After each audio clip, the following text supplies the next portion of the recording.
Okay, well, won't last long. No, it won't be too. Okay, good. You may wanna, recording in progress. I just, the date, but it just started. Yeah, why change it?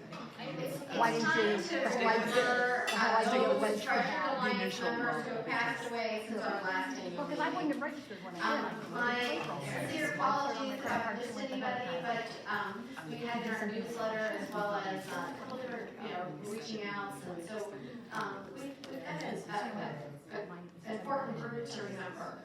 Get rid of her and Right, because you keep extending it. It's registration. You're not gonna have it. Because you took my phone. Hi, guys.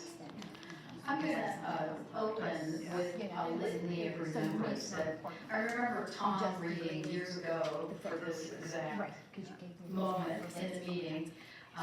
But being the editor, I found the source. This is a litany of remembrance. We remember them by Rabbi Sylvan Commons and Rabbi Jack Reimer from The Gates of Prayer, published by the Central Conference of American Rabbis, in case you want to look for the book. But if you would listen with me. In the rising of the sun and in its going down, we remember them. In the blowing of the wind and the chilled winter, we remember them. In the opening of buds and in the rebirth of spring, we remember them. In the blueness of the sky and the warmth of summer, we remember them. In the rustling of leaves and in the beauty of autumn, we remember them. In the beginning of the year and when it ends, we remember them. When we are weary and in need of strength, we remember them. When we are lost and sick at heart, we remember them. When we have joys we yearn to share, we remember them. So long as we live, they too shall live, for they are now a part of us as we remember them. And at this time, we remember from Lake County, Trudy Roby. She was county president, 81-82, and Betty Winchell, who was county president, 1968 to 69. From Muskingum County, Jane Donahoe, Patricia Pat O'Hara, who was county president, 74-75, and Vicki Mush. Oh, okay, sorry, Montgomery County, Vicki Mush. Must. And he was, Oh, there got an H in there, okay, Vicki Must, I apologize. Several from Lucas County, and I hope I don't butcher names. Nancy Chablani, Janice Zimmerman, Donna Dittmeyer, Mary Ellen Geiger, Audrey Berlacher, Janet Sternfeld, Eleanor Giggs,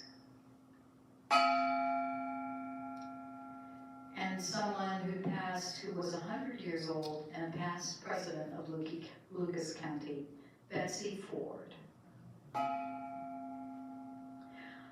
I have added to the list as an honorary in memoriam former OSMA Executive Assistant Cheryl Narial.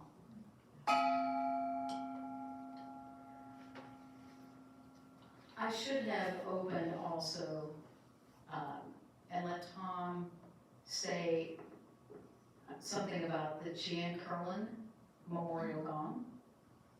Yeah, I don't have a lot to say. I built this in her honor, in her memory. She was president the year that I became involved in the State Alliance, the year I learned that it existed. So, named this after her, and she passed young. Cancer. Are there any names that I have missed that you know of? Thank you. We remember them.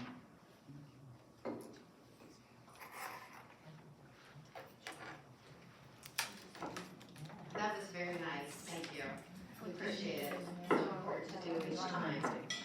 And I understand people are gonna have to head out right now, and that is perfectly fine. I did want to give an opportunity for the county societies to give an update as well too. You can either do it as a speaker, if you want to come up here, but, and next year, I think we'll definitely move it up higher in the agenda, it just kind of gets, you know, we start getting going and so forth, so, would anyone like to start? Jean, would you like to start? You know, we've done a lot of programs this year for Montgomery County. We don't really have a president. We're kind of doing committees, but we kind of have a little meeting like at the late summer, early fall, and I'm trying to get more people engaged and whatever. So we came up with some programs, put together our ideas, and most of them have been pretty well attended. We've had a nice, you know, older members, young, you know, newer members, and actually the last one we had to do a tea room in Waynesville. And we had 2 people that came that are going to join us, so we're happy about that because we haven't had a new member in a while. Yeah, awesome. And I appreciate hearing about everything as well too, and so like the website would kind of start listing those things as well too, which will be a good addition. So yeah, that's good to know. So we'll start planning for next year. We can start putting them on the website. Anybody Maybe, who's invited unless I to get the program. contested at the meeting. And what's nice is that the AMA Alliance, we can add things to that as well too, so for sure, for sure. One of the things I wanted to say to you, like, so I was talking to the young physician, or the female cardiologist yesterday, Yeah. and very nice. She said her father was a Yes, it's physician. So I was telling her, I met this girl on one of the Buckeye cruises we go on, and she lives in Columbus. She's like about 7 years old. She was a nurse, went to Mount Carmel. Her husband's a retired cardiologist, so we become friends. You know, because her husband's retired, mine is, they like to fish, whatever. We've gotten together with them. And I was asking her, I said, were you ever involved in the Alliance at all? You know, in Columbus, because they've been here. He was in private practice, and then his group got bought out by Ohio State. And she said, no, I didn't know anything about it. And so I was talking to the young girl yesterday, because she knew this cardiologist. And she said, my mother was a doctor's wife, and she never was involved in it. So I don't know if they just, you know, Columbus is a big area, like Cincinnati is a big area to reach out to all the different hospitals and different, you know, groups and everything, so. And that's why the Columbus Medical Association is important too, because maybe that physician didn't even join the Columbus Medical Association, because then you don't hear what, we would hear about us through here. You know, they do a nice job keeping us connected. And I was telling her, I said, you know, when I got married to my husband, like, you know, the next year, like somebody, you know, it's like, well, of course you're gonna join the Medical Society Alliance, and his group paid for the spouses to all belong, you know, and everything, and took, you know, one of the wives to say, come with me to this new member thing, you know, and then, you know, then that was, you got involved in everything, so, but now that doesn't happen. You know, they pay your own dues, usually, you know, everybody's own, so they're not gonna pay your dues or their husband's dues to anything, so, you know, I don't know that some of them even know about what, you know, but yet we have this Facebook group, the Dayton Doctors Wives, who have 200 and some members, and so you know, I'm a member on Facebook, she is, several of us are, and I've been trying to go to their book club, because I thought, well, that's a way for me to go in, because they have some really good books that they've suggested, and I've read them, but it just so happens the dates haven't worked out for me, but, you know, I'll go in and just kind of put a plug in for our group, but it's more of, they all like to communicate online, and it's like more like, oh, do you have a babysitter north of town? Oh, do you know a window washer down in the Centerville area? I feel like they're more like a young. They are young, yeah, exactly. So, I feel like. but I think even maybe Donna or Vito or somebody at AMA is also asked to be friends. We might have passed on, you know, they accepted her as a friend or whatever. So, but it is more of a communication thing, and that's how these young people communicate now. You know, try to. But you know, you could be a resource. Well, that's Like what you I could wanna be a do. mentor. I want to take some of us. Yeah. You know, I thought I'll read the book. One of these days I'm going to go to one of their book clubs.